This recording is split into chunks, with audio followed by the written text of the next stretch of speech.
This is Allison Gooden interviewing her 17-year-old brother, Hunter Gooden, about his first surgery ever. So, Hunter, what happened when you woke up?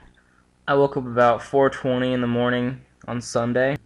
After a while, my stomach wouldn't stop hurting. I felt like I was going to throw up. The pain was coming from my right side now. So as soon as I told her that, she's like, yeah, we need to go to the ER. She took me to the ER. We got there about 5:15 or so. Pretty nurse that asked us a bunch of questions. Boom. This other nurse came in and gave me an IV and drew blood from me.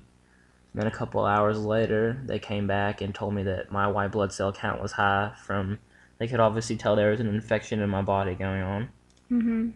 A few hours later, after that waiting, they rolled me in to get a CAT scan, injected me with radiation to see if my appendix would be inflamed. They hadn't given me any medicine. And after the CAT scan, that came back, and that was my first dose of morphine. It didn't do too much for the pain. A few hours later, they gave me a second dose of morphine. So then they came back and told me that the CAT scan was positive that I had appendicitis and that they had to roll me into surgery. I was in a lot of pain by this time. It was about 10:20 or so. And there was this one nurse, and she was prepping me for surgery, getting stuff in my IV. Anesthesiologist came in and a dose of two medicines that made me really loopy, one that numbed the pain and one that didn't make me care. And then my mom came in and he gave me the second dose. Back into surgery, they made me get on the operating table, and I told them I had to pee really bad. We'll just stick a catheter in you when you're asleep. And I was like, okay, that's fine. It's whatever. And the anesthesiologist was there. He goes, I'm going to inject this in your IV now. He put this oxygen tank over my mouth. He's like, alright, breathe this in. And next thing I remember, I just woke up, and then I was pretty surprised I woke up from surgery. I just remembered. Yeah. They said the first thing I said was, how about some food? After that, I don't really remember saying much. They gave me a couple pain pills, and I was really thirsty.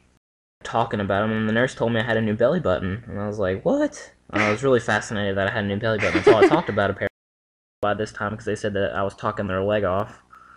So she came up there, and the next thing I remember is they put me in a wheelchair, and they rolled me downstairs, and I noticed my dad was there, but I didn't think he was my dad. I just thought he was some random person. I didn't connect the dots that he was my dad. So first thing I told him is that they gave me a new belly button. And they rolled me into my car. They kept saying that I'd probably throw up in the car, but I tried so hard not to throw up, and luckily I didn't. That's good. So how do you feel today, a week later? I feel really well. There's not as much pain anymore. My belly button's kind of sore, but I feel pretty good. Yeah? I went back to school Friday, so I got a lot of makeup work. But you're going to Florida this week, aren't you? Yep, spring break. Actually today, right? Yep, leaving today. Leaving tonight at 8. Yeah. Yep. But you won't be able to swim in the ocean, but you can in the pool, right? Yeah, they don't want any salt water. Salt and bacteria getting into that infection. That's too bad, but you'll still have fun. Oh yeah, it'll be fun. Lucky dog, I gotta go back to school tonight while he's going to Florida. Yeah. So, that's all for Hunter's appendix surgery.